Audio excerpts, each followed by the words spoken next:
Hello healthy bachelors, இன்றைக்கி நம்ம டேஸ்டியான சொரக்காய் பஜ்ஜி எப்படி செய்கிறதுன்னு பார்க்கலாமா?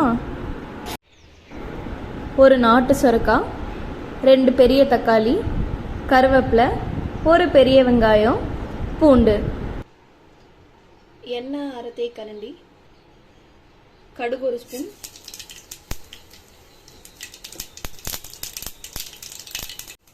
கடுகு பொரிஞ்சதுக்கப்புறம் கருவேப்பிலை,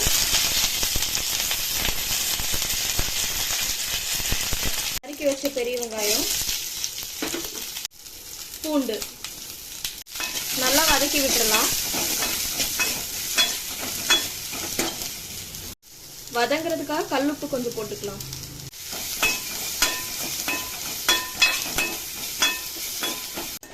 வெங்காயம் கலர் மாறுற வரைக்கும் நல்லா வதக்கி விட்டுட்டே இருங்க. வெங்காயம் நல்லா வதங்கிருச்சு. இப்போ நம்ம கட் பண்ணி வச்ச தக்காளி போட்டுக்கலாம்.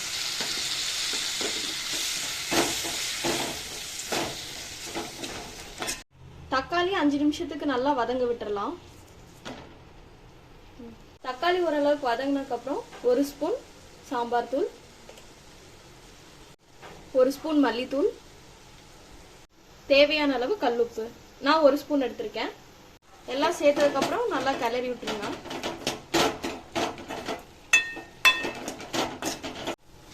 நல்லா கிளறி விட்டதுக்கு அப்புறம் ஒரு 2 நிமிஷம் நம்ம மூடி போட்டு மூடி வச்சிடலாம். 2 நிமிஷம் ஆயிடுச்சு. நம்ம தக்காளி நல்லா வதங்கிருச்சு.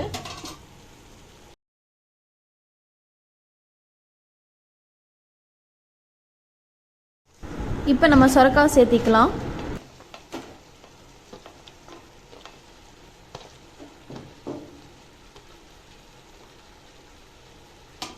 நல்லா ஒரு கிளறி விட்டுக்கலாம்.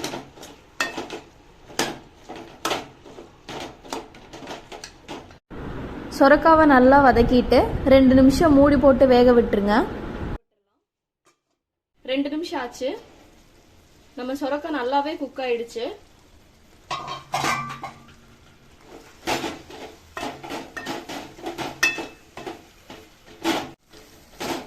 நம்ம சொரக்காய் லைட்டா அப்படியே மசிச்சு விட்டுறலாம்.